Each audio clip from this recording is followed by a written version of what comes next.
fijándose el precedente, digamos, digamos, seguirse de la doble instancia y demás. Claro, claro. Y eso dio lugar a una modificación del reglamento del Congreso. También, sí. Pero ese tema es el que le permitió a García, ¿no es cierto?, salir libre Sí, de sí, esa claro. investigación, Sí, sí, ¿no es sí. cierto? Porque no teniendo el Parlamento idea clara de que se trataba de un asunto de carácter político, se metió en el ámbito jurisdiccional y trató de encontrar como sea, ¿no es cierto?, indicios o pruebas de que el señor García había incurrido en determinado tipo de sanción y se olvidó del debido proceso. Sí, sí, sí. Claro. ¿No? Entonces, esa fue una falla de la comisión, aparte que la comisión perdió tiempo en meterse en cosas que no debía, ¿no es cierto? Y después agarró y dijo que no había habido enriquecimiento ilícito, etcétera, etcétera, etcétera. Sí, ¿no? sí, sí. Bueno, pero independientemente de eso, la comisión, si no tiene claro que su finalidad es sancionar políticamente y no jurisdiccionalmente, ¿no? Porque lo que dice la norma es, si encuentra elementos de contenido penal, los derivará. Sí los encuentra. Si yo no quiero encontrarlos, pues no los encuentro, ¿no es cierto? O sea, yo voy a la sanción política. A la sanción política. ¿No? Eso, Una pregunta. sí, sí, sí. Y hay sanción, doctor Oviedo, hay sanción a aquel parlamentario o aquel presidente de comisión investigadora que no cumple con el plazo dado por el Pleno para investigar un asunto de interés público y, digamos, no presenta ningún informe al Pleno al vencimiento del plazo dado por el Pleno del Congreso. Tendría que haber una sanción funcional. No hay, no hay. Administrativa. No existe sanción. Lo que No, sucede pero es lo que... que hacen los congresistas es pedir ampliación de plazo. Exacto. No, sí, claro. Para librar cualquier otra interpretación. Sí, claro. Claro, cuando pide ampliación de plazo tiene que haber un informe previo, digamos, un informe preliminar que justifique esa ampliación. Pero ha habido casos, les cito el caso del parlamentario Nelson Laverty, que tuvo en sus manos una comisión que investigaba las mega obras del gobierno de García. Ya. Perdón, de Ollanta, las mega obras, 5 o 6, y nunca presentó un informe. Nunca pidió ampliación tampoco. Se le venció el plazo. Claro, no hubo cobro en las sesiones, al final se quedó solo en las sesiones de convocatoria del grupo de trabajo de investigación, y ahí quedó. Al final del año parlamentario no presentó informe, y al final, digamos, se gastaron asesores, digamos, en fin. Pero a lo que voy es que, digamos, no hubo ningún tipo de sanción política o amonestación, digamos, ¿no? No, pero ese debería haberlo. Pero, claro. Pero ese es un asunto también que hay que mirarlo en su complejidad. Los que quieren boicotar la sesión y lo consiguen no yendo, ¿no? Lo colocan al presidente entre la imposibilidad fáctica de poder sesionar. Entonces eso ya no depende exclusivamente de él, porque lo que depende de él es la citación. Eso depende. Ahora, si no puede sesionar, sí. peor va a dar informe, ¿no es cierto? Claro, Ahí los responsables son los que no van, los que no permiten el quórum. Tampoco hubo sanción. Sí, pues, y si no han renunciado, no han salido, son responsables por su inasistencia. Y para eso debía haber sanción, pero por supuesto que sí. Como debía haber sanción para aquel que presenta un proyecto de ley fraudulento. Eso sí, está en el reglamento también, creo, me parece. Claro, pero no hay pues. Sí, pues, sí, sí. O sea, hay proyectos de ley con nombre propio. Sí, claro.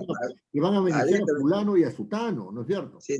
O sea, como personas, ¿ah? Como claro, personas. Claro. Entonces, para eso debería haber sanción, pero justamente la deficiencia de... Esto estamos ampliando nuestro marco, ¿no? Ya no estamos refiriendo a comisiones solamente, ¿no? Pero ampliando nuestro marco, es que el Parlamento ha perdido su majestad porque no exige a los parlamentarios que se cumplan los requisitos para presentar proyectos. Sí. Antes exigía. Sí, claro. ¿no es cierto? Y había una comisión revisora del proyecto de ley. Así es, o sea, y entonces le rechazaron al señor Pepe Abanto, ¿no es cierto? Cuando era oficial mayor, no sé si era oficial mayor o director general parlamentario en ese momento, me parece que era oficial mayor, pero que trajo una propuesta muy interesante para evaluar los proyectos apenas ingresaban y decir, este tiene este defecto y todo. Y si el congresista se resistía de vuelta para mejorarlo, lo pasaban con ese informe a la comisión. ¿Se da cuenta? O sea, y eran 3 informes. Un informe de técnica legislativa, un informe de la situación jurídica del tratamiento de la materia legislable, y un informe acerca de los requisitos de procedibilidad del proyecto, de admisibilidad del proyecto. ¿Se da cuenta? Se lo rechazaron, los mismos secretarios técnicos se lo rechazaron. Caramba. De eso yo soy testigo. Terrible. De eso yo soy testigo. Así que no me vengan a mí a decir que no fue así. Ahora, no fueron todos los secretarios técnicos, no fueron todos, pero secretarios técnicos fueron los que rechazaron ese asunto. O sea, ese tema, lo vamos a restringir ahorita un poquito para continuar con y terminar la clase, ¿no? Muy bien. En cuanto a las comisiones especiales, no necesariamente tienen las características de las comisiones investigadoras, pueden tenerlas, o sea, ahí coinciden, ¿no? Pero no es un asunto o sea, una comisión investigadora no tiene la misma finalidad que una comisión especial, ¿no? Cuando se conforman sobre un asunto de interés público, ¿no? No apunta a sancionar. Por ejemplo, si yo formo una comisión especial para el asunto de la conformación del Tribunal Constitucional, pues es una comisión especial, ¿qué sanción se puede esperar de ahí? ¿No es cierto? ¿No? Se formó hace tiempo una comisión especial de honor, ¿no? Para reivindicar a los magistrados que habían sido cesados, ¿no? De sus puestos, ¿no?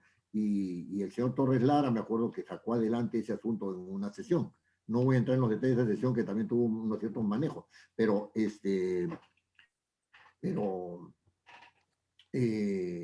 son comisiones especiales, ¿no? Son estas comisiones especiales.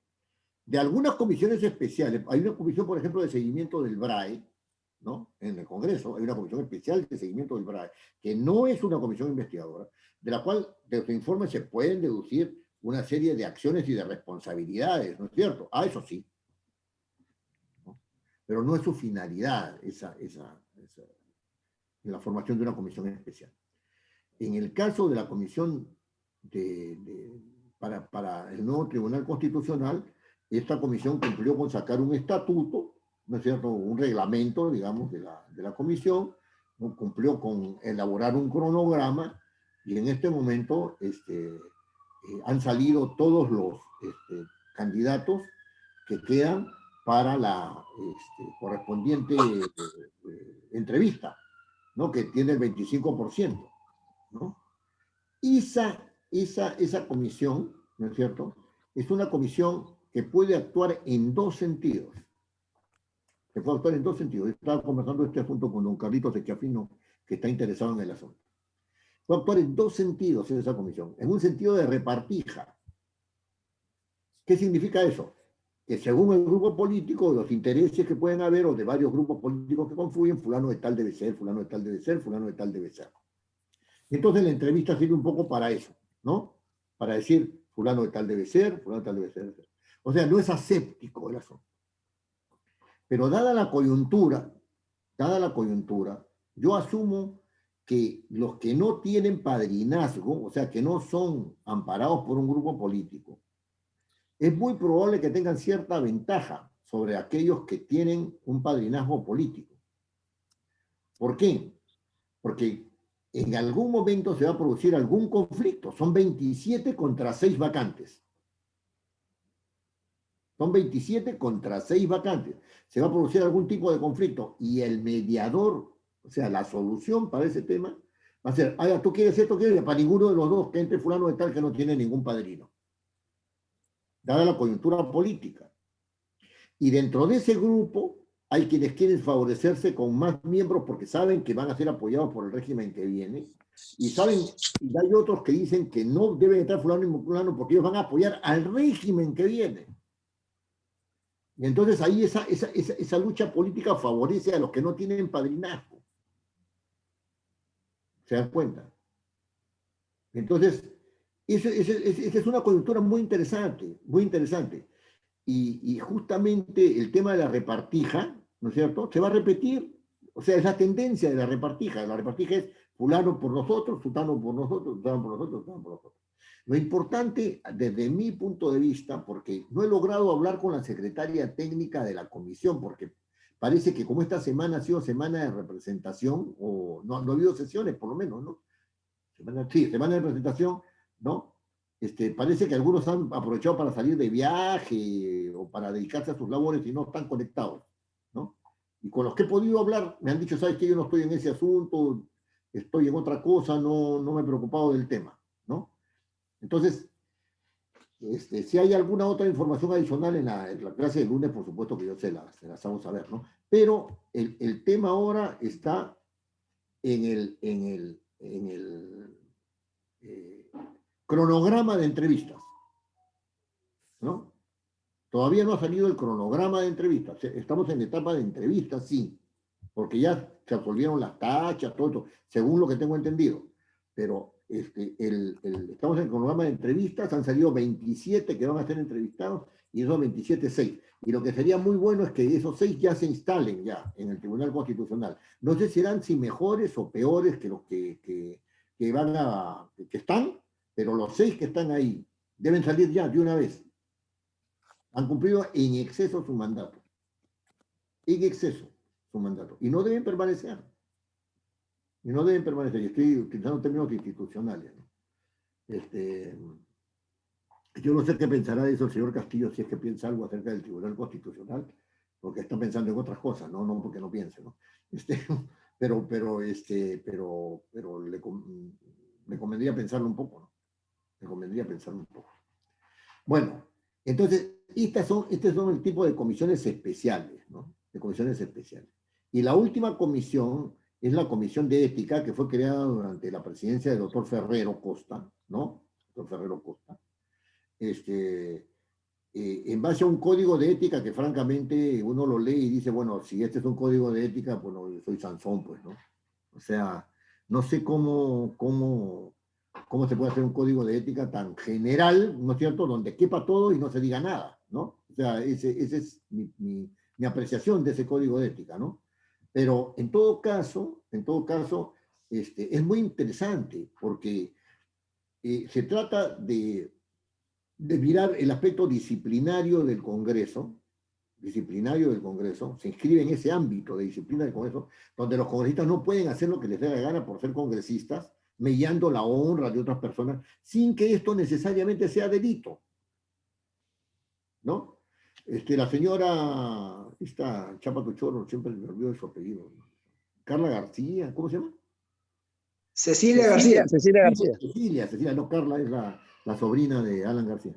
Cecilia García. Hija. Y la hija también, ¿eh? Pues las dos se llaman Carla, una sobrina y una hija. Sí.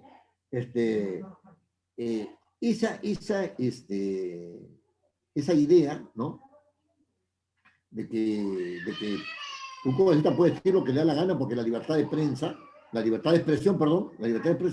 agarra y en plena sesión la insulta a la presidenta. Porque fue un insulto lo que hizo. Yo que la presidenta suspendía la sesión y decía, reunión de la mesa directiva, proponemos la sanción tal al voto. Se acababa. Y había mucha gente que quería sancionarla ya. Porque había excedido ya. Sin embargo, la presidenta manejó esto de otra manera y se fue a la comisión de ética el asunto. Y está ahí, en la comisión de ética, ¿no?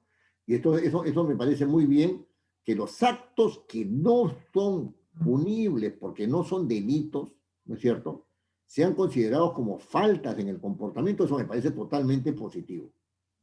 Totalmente positivo. No puede ser posible que una persona, ¿no es cierto?, le falte el respeto, no a la presidenta, sino a los mismos congresistas, ¿no? A los mismos congresistas. Antes esto era más manejable desde otro punto de vista porque el nivel cultural de los congresistas era más alto, ¿no? Había muy pocas personas achoradas, ¿no? Ahora el achoramiento es bien notable en el Congreso, ¿no?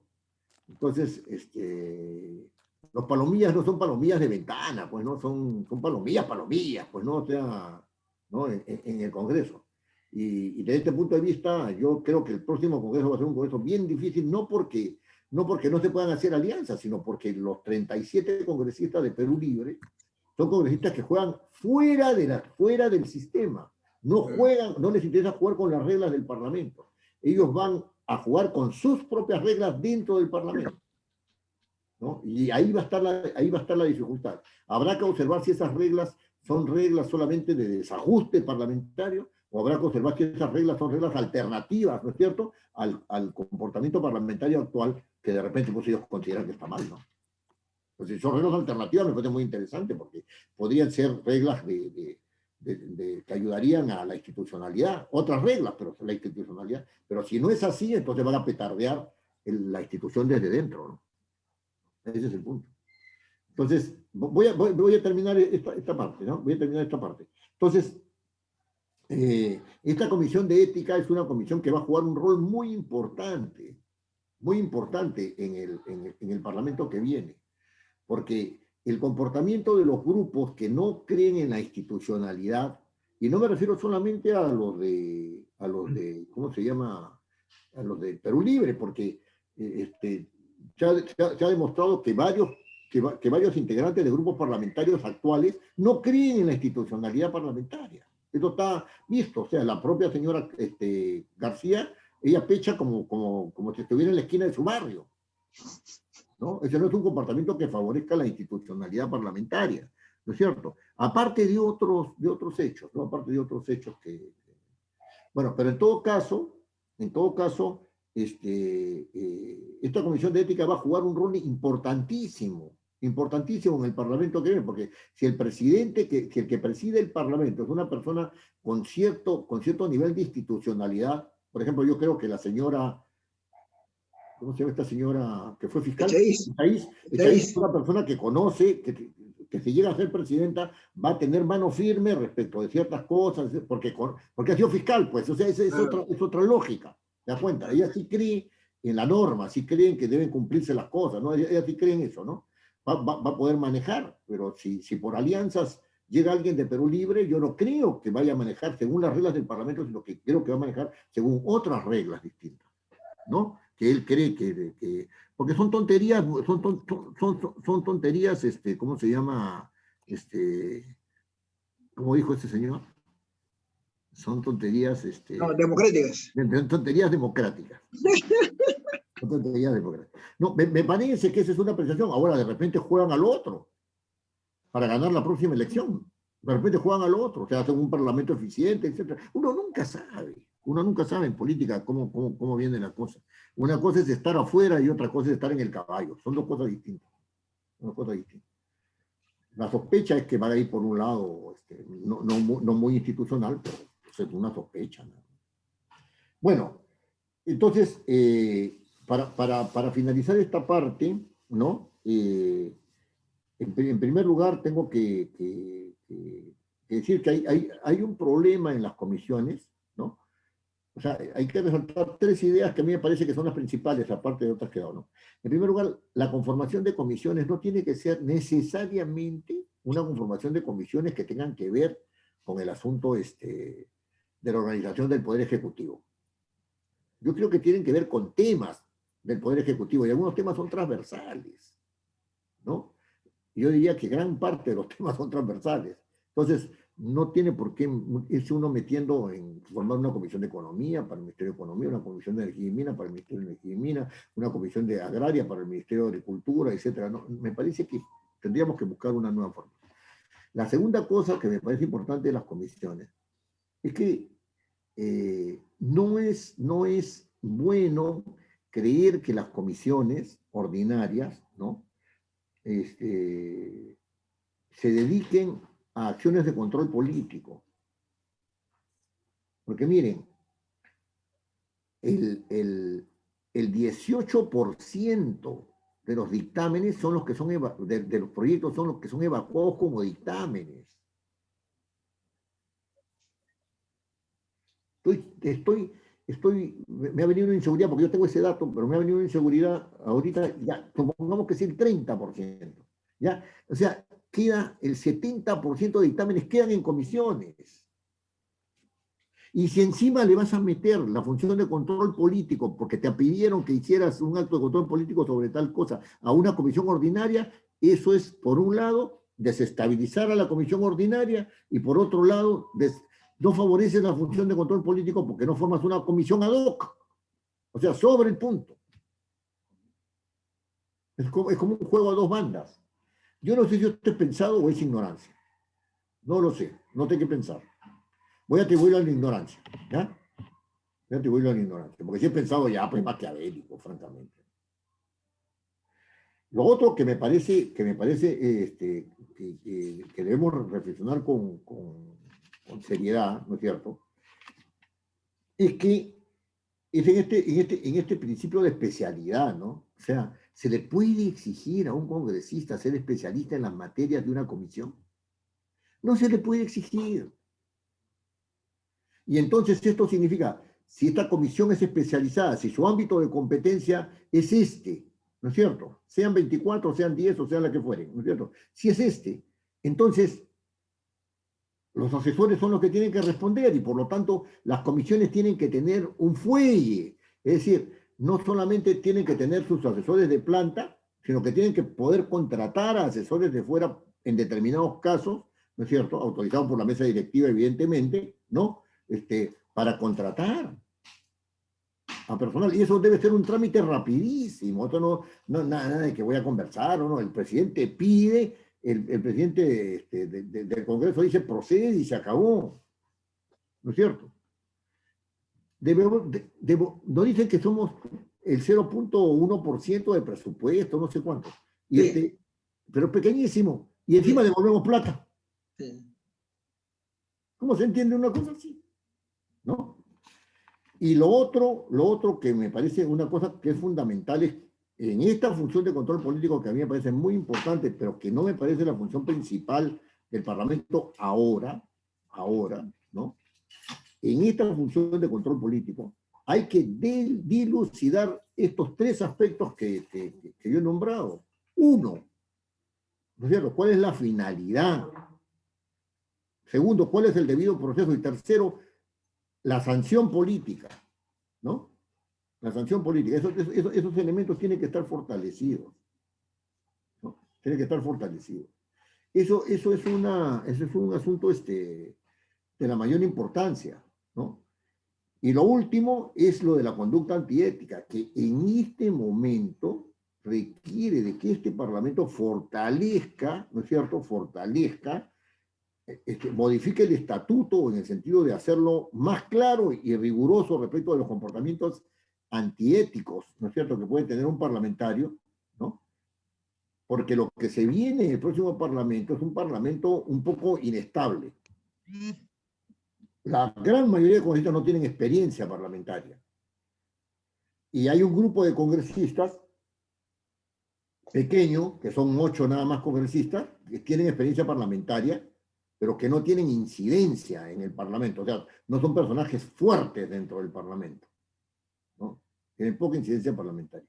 Entonces, allí hay el peligro de si un grupo juega a desestabilizar desde dentro, de que no hay una mano firme, pues, ¿no? Que no hay una mano firme para que pueda manejar el Parlamento. Y ahora sí se requiere de mano firme. Y esto lo relaciono rápidamente con la reflexión que hicimos la vez pasada de cómo se había debilitado la presidencia de la mesa directiva del Congreso, ¿no? Ese es un punto clave. Si yo, por ejemplo, fuera congresista y me dijeran, es presidente, miraría el panorama y diría, mira, compadre, cámbiame estas reglas de juego y yo soy presidente. Porque no puede ser así que sea presidente y te manden a ser coordinador, pues, ¿no? Eso no es digno después de una presidencia parlamentaria, ¿no? Muy bien. Preguntas, comentarios, sobre que el señor Saldaña está hoy día con la mecha prendida. Jefe, una consulta. Sí, no sé si sea costumbre parlamentaria o ser regulado, porque recuerdo que quien preside el Congreso y cesa su mandato, tiene como una opción que en esa época que yo trabajé era escoger entre la Comisión de Defensa y la Comisión de Relaciones Exteriores. ¿Se mantiene ese escrito, se mantiene esa tradición o ya desapareció? No, la tendencia es esa. La tendencia siempre es un criterio que se tiene en cuenta, pero digamos que no se hace de manera Automática. como si fuera una obligación, ¿no? O sea, ya en realidad no es una costumbre parlamentaria, ya no es. No está normado, pero es una praxis. Sí, sí, era una práctica. Un expresidente del Congreso iba a la Comisión de Constitución o a la Comisión de Relaciones Exteriores. Claro, era automático. Comisión de Defensa, sí, era como si fuera una cosa automática, ¿no? Pero ahora poco se respeta eso, fíjate. Sí, las costumbres parlamentarias, ¿no? Hay costumbres parlamentarias, es muy interesante el caso de las costumbres, no es lo mismo que práctica. O sea, la costumbre parlamentaria, están sentados en la mesa directiva el presidente, el vicepresidente y el secretario. La costumbre es que el vicepresidente se siente a la derecha del presidente. Esa es la costumbre.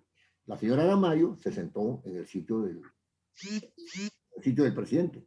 El secretario técnico le dijo: señora, con todo respeto, a usted le corresponde el otro lado, porque es el lado de la secretaria de la comisión y usted es secretaria de la comisión. Y acá se siente el vicepresidente. ¿Dónde está escrito?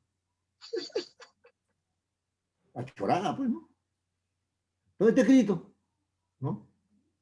Entonces el otro digo: señora, no está escrito, es una costumbre parlamentaria, sirva de sentarse en el otro lado, ¿no? Pero un congresista, pues, no puede decir, pues, dónde está escrito, pues, estos asuntos no es donde está escrito, pues. Este asunto no es donde está escrito. Se va a caer el Parlamento porque te sientes a la izquierda del presidente, no te pases, pues, ¿no? O sea, te van a sancionar porque te sientes ahí, no te pases, pues, ¿no? O sea, y ese es achoramiento, ¿no? Sí, ese es algo que el Parlamento tiene. Yo no he visto esos niveles de achoramiento, disculpen el término, pero es un término sociológico. No he visto esos niveles, sino en los últimos parlamentos, en los últimos.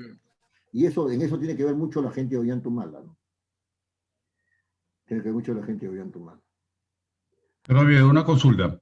Dígame. He estado siguiendo con mucha atención la exposición sobre el tema de comisiones.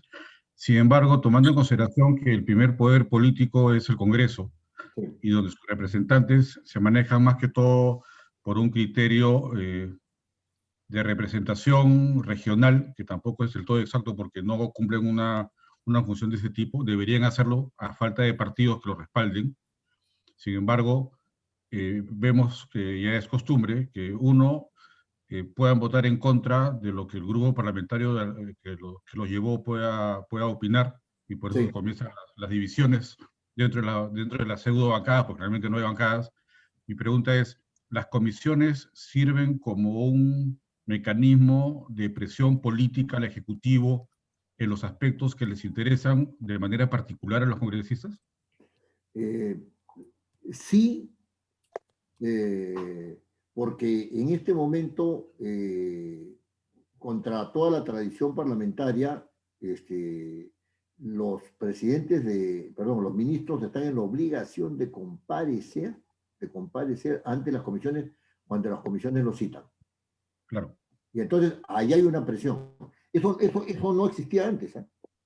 A mí me parece que está bien desde el punto de vista político, pero desde el punto de vista de presión de la comisión, o sea, la presencia del ministro en la comisión evidentemente pues hace que se tenga que sujetar un poco, ¿no? La comisión le está ejerciendo presión, pero la comisión no tiene ninguna posibilidad de ejercer poder sobre él. Es como Pero no. Disculpe, señor Leo, pero mi pregunta iba por el lado siguiente. Sí. Se ha llegado al extremo de que dejando un día los ministros tenían que ir a comparecer en diferentes comisiones del Congreso por temas que no era necesariamente en función de ellos. O sea, ellos son parte del Ejecutivo y su tarea es hacer el trabajo. Y luego justificarlo, lo diré justificar el presidente del Consejo de Ministros, por último, porque él es el cabeza de gabinete. Pero como en el Congreso no lo entienden y los congresistas no les interesa entenderlo, entonces estamos como estamos. O sea, si lo vamos a poner trabas al Ejecutivo para que haga su trabajo y lo criticamos porque no hace su trabajo, pero no decimos que le hacemos perder el tiempo yendo a comisiones que hasta faltan el respeto porque convocan y no existen. Sí. Entonces, de qué Congreso estamos hablando, no? No, y en eso yo doy toda la razón, porque fíjense, ha sido una costumbre parlamentaria, ha sido porque ya no lo es, que el Parlamento entrara en receso, ¿no? Que el Parlamento entrara en receso y que durante ese receso, si bien podían seguir funcionando las comisiones investigadoras y las comisiones ordinarias, no se podía citar a un ministro. No se podía citar a un ministro, porque el receso estaba hecho en el sentido de que el Parlamento no podía estar todo el rato encima del Ejecutivo. Yo le doy a usted toda la razón ahí.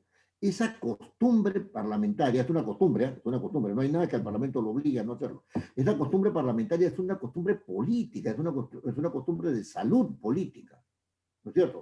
Y el Parlamento incurrió en un exceso al citar a los ministros. Efectivamente, por semana estaban, una vez por semana estaban yendo. ¿En qué momento ejercían sus funciones? Yo no sé, ¿no? Y eso tiene que ser también regulado, en el sentido de que no se puede citar a un ministro durante el receso parlamentario. No se puede. Ahora, claro, si comete un error, claro que lo van a citar, ¿no? Pero no debería, no debería. Y además, Doctor, también perdón, don Andrés, un momentito, pero además eso es un acto pírrico. O sea, es una derrota antelada. O sea, la comisión no puede hacer nada contra el ministro. Así lo llame 40 veces, bueno, lo estará desgastando, pero no puede ejercer ninguna acción porque no puede hacer que lo censuren, la comisión no está en su competencia. No está en su competencia. O sea, es una llamada para que venga el ministro para decir, bueno, acá nosotros tenemos poder, pero es un poder que es como una bola ¿cómo se llama? Como una burbuja, ¿no? Como una burbuja, nada más. O sea, y tiene razón, y el Parlamento tiene que recobrar ese talante, ¿no es cierto? Durante el receso sigue funcionando normal, las comisiones investigadoras, etcétera, está bien, pero no me llames a los ministros, ¿no? Ese es el punto. Gracias. Si me permiten un aporte. Sí, era sobre el punto, antes que me olvide. Don Andrés, ¿cómo está? Disculpe. También se da en el otro sentido, ojo. Durante el gobierno de PPK y bueno, un poco de Vizcarra, los ministros eran citados y como efectivamente a veces hasta los que pedían la citación no iban. Sí, claro. O también cuando el ministro a veces no podía porque estaba en otra comisión, o se disculpaba o mandaba al viceministro en su reemplazo. Yo personalmente, en esa época coordinador parlamentario de la Mancomunidad de los Andes, veía cómo a veces se retiraban los congresistas para dejar sin quórum. Sí. Y para decir que el ministro no ha querido asistir y por eso mandó a su viceministro, ¿no? Sí. Entonces, para hacer el juego político de desgastarlo también, ¿no? Y lo volvían a citar de nuevo. No aceptaban al viceministro, pero para no decir, no aceptamos que el viceministro hable por el sector, porque al final es el sector, no es la persona, ¿no? Sobre lo que se va a informar de la gestión, se salían de la comisión y dejaban sin quórum. Es verdad. Entonces ya prácticamente decían, bueno, ¿qué hacemos? Sesión informativa. Eso no procede, ¿no? No, eso es una tontería. Pero, don Andrés, yo le digo una cosa. El Poder Ejecutivo se relaciona con el Parlamento en el máximo nivel de instancia. O sea, los parlamentarios se relacionan con los ministros, no se relacionan con los directores, estamos hablando de términos formales, ¿no es cierto? En términos formales. Tú no puedes citar al viceministro ni invitar al viceministro, el Parlamento no puede hacerlo. Así tampoco, si tú invitas a un ministro, no te pueden mandar al viceministro, pues eso tampoco está bien. Eso tampoco está bien. Pero la falta de... La justificación era porque estaba en otra comisión en esos momentos. Casualmente, como lo citaban a varias comisiones a la vez.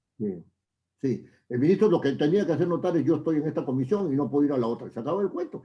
Sí, pero no puede mandarle al viceministro, pues. O sea, es como decir, ¿sabes qué? El parlamentario cita al ministro y te mandan al director. No funcionan así las relaciones entre el Poder Ejecutivo y el Poder Legislativo. Mire, es como si un congresista tuvieron, al Ministerio de Economía le interesara, ¿cómo se llama?, hablar con el congresista X por lo que fuere, y el congresista X dice, no, anda tú nomás, compadre, y le mandan a su asesor. El congresista tiene que explicarle al que lo ha citado, ¿no es cierto?, que puede ser un funcionario, tiene que explicarle, yo no puedo ir, fíjate, va a ir fulano de tal, conversa con él, ya después entre nosotros coordinamos y vemos que si va a pasearlo, sí, pero un acto formal no puede, pues. En un acto formal no se puede hacer eso.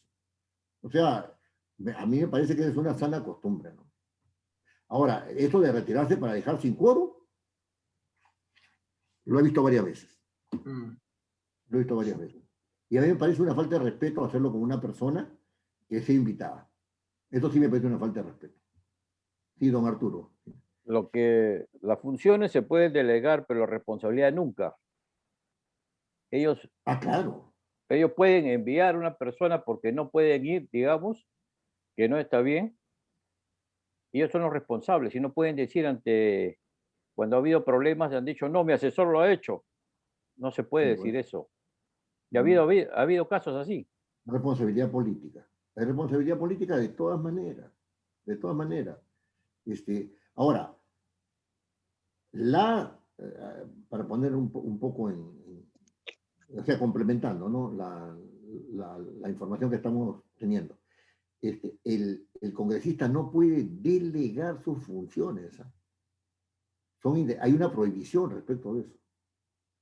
O sea, el hecho, y eso ha estado pasando, don César Delgado Gembes, ¿no?, ha advertido sobre ese punto.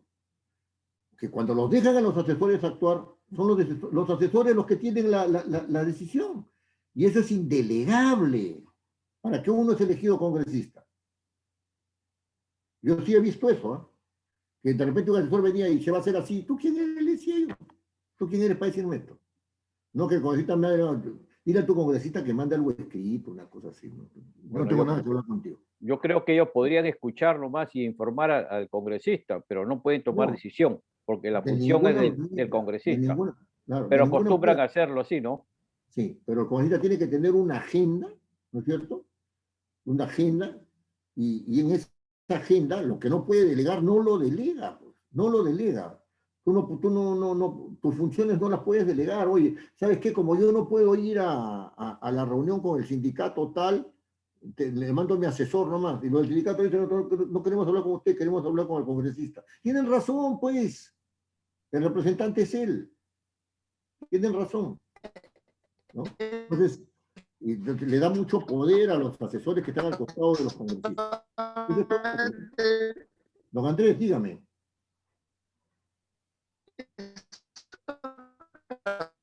Hay mucho desorden, pues, ese es el problema. Hay mucho desorden. Siempre esta cuestión de las comisiones, siempre llevan a este tipo de debates políticos, ¿no? Pero el Parlamento requiere de una... Entre comillas. Requiere de una mirada distinta, ¿no? No podemos continuar así como estamos, ¿no? Es una mirada distinta. Acá en clases estamos en el ámbito académico, ¿no? Pero si hubiera que tomarse otras opciones políticas, ya es tiempo de que se tome conciencia de que no se puede actuar en el desorden. No se puede actuar en el desorden. O sea, y una de las causas por las cuales el Parlamento está así como está es porque hay mucho desorden, porque no hay claridad de ideas.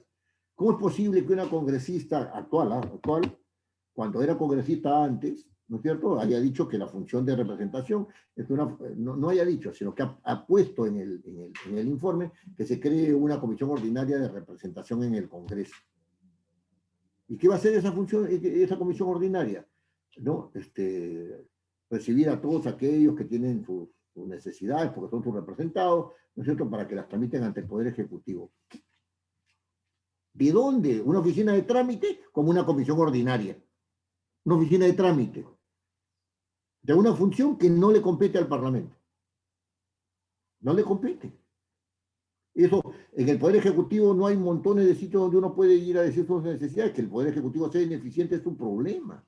El Poder Legislativo no tiene por qué cargar con esa mochila, ¿no?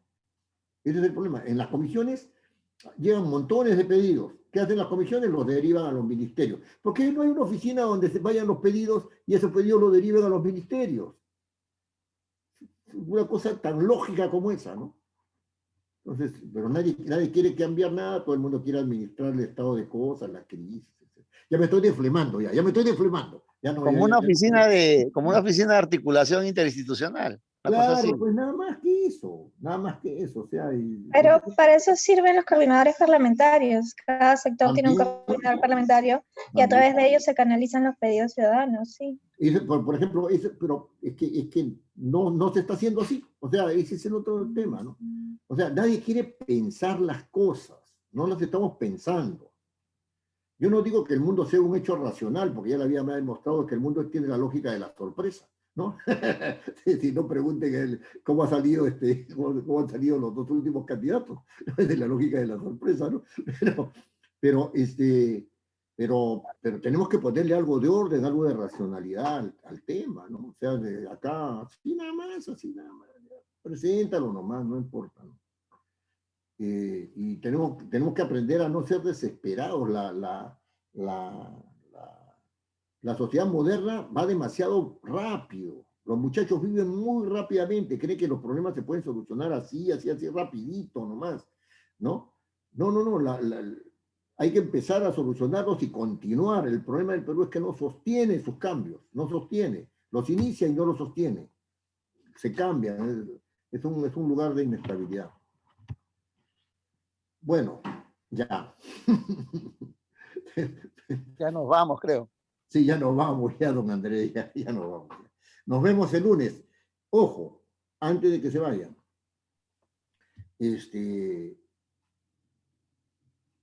No para la semana que viene, que es la última clase, sino para el siguiente lunes, ustedes tienen que entregar un pequeño trabajo sobre unos temas que yo les voy a dar, ¿no es cierto? Que yo les voy a indicar en el WhatsApp.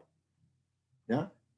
Porque en todos los cursos que damos nosotros siempre hay una evaluación, no es que escuchan y ya, ahí no. Hay una pequeña evaluación. Yo les voy a dar unos temas que se los voy a dar seguramente mañana sábado, ¿no? Y terminada la clase de lunes, que es la última, ustedes tienen una semana más para elaborar su paper. Ahí les voy a indicar todas las características también formales, ¿no?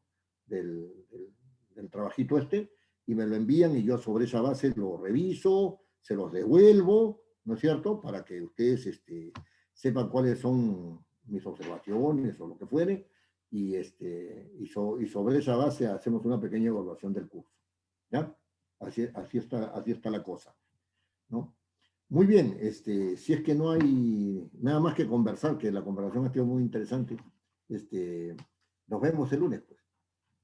Ya, el lunes vamos a tratar. Gracias, Pepe, ya nos vemos.